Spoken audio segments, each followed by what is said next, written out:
In 1961, a quiet house on Zapote Street in Manila became the center of one of the most horrifying family massacres in Philippine history. From the outside, the family appeared normal. Neighbors saw a disciplined household, living a quiet life behind closed doors. But inside the house, fear controlled everything. The father was known for being extremely strict and obsessive. He closely monitored his daughter's life and reportedly controlled nearly every decision she made. Friends later claimed she always seemed nervous whenever her father was nearby. Despite his control, the daughter eventually fell in love with a young man. The relationship immediately created tension inside the home.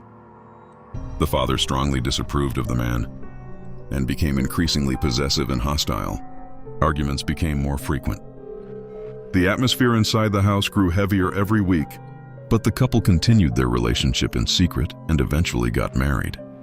Most people believed the marriage would finally free them from the father's control.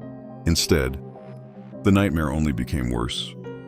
Even after the wedding, the father reportedly demanded that the newly married couple continue living inside his house. Over time, the home became emotionally suffocating. The father controlled conversations, movements, and even small daily routines. Family members allegedly lived in constant fear of upsetting him. Some neighbors later recalled hearing arguments and emotional outbursts coming from inside the house late at night, but nobody imagined how dangerous the situation had truly become. Then came the horrifying night in January 1961. The neighborhood suddenly fell quiet. No voices could be heard from inside the house. Then, without warning, gunshots shattered the silence across Zapote Street. Neighbors woke in panic as screams echoed through the area. Multiple shots rang out one after another. Some residents hid inside their homes in fear, while others contacted authorities. When police finally entered the house, they discovered a horrifying scene. Several members of the family had been killed. Investigators later realized the massacre was not simply caused by sudden anger or madness. The violence had been building for years through obsession, psychological control, paranoia, and emotional abuse inside the home. What disturbed many people most was how ordinary the family had appeared from the outside. It was simply another quiet house in Manila. But behind its walls, terror had already become part of daily life. The horrifying case shocked the entire Philippines and would later inspire the classic psychological horror film Kisapmata. And even decades later, the story of the house on Zapote Street continues to disturb people. Because sometimes the most terrifying places are not abandoned buildings or haunted ruins.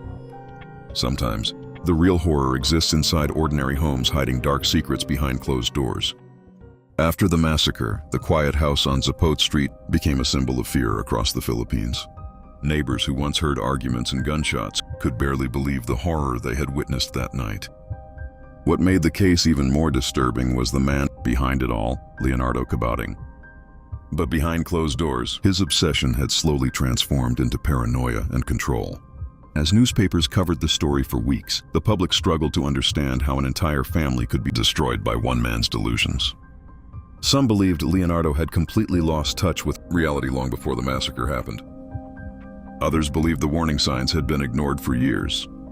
Even today, the house on Zapote Street remains one of the darkest true crime cases in Philippine history. Not just because of the brutality, but because it happened inside an ordinary family home. And years later, people still ask the same chilling question.